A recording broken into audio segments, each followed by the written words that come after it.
वाला है, तो उसके लिए पहले शूज का बॉक्स चाहिए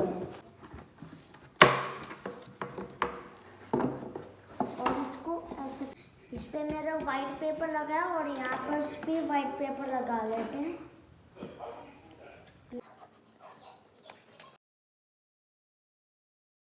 पेपर से क्रिसमस ट्री कट कर लेते हैं।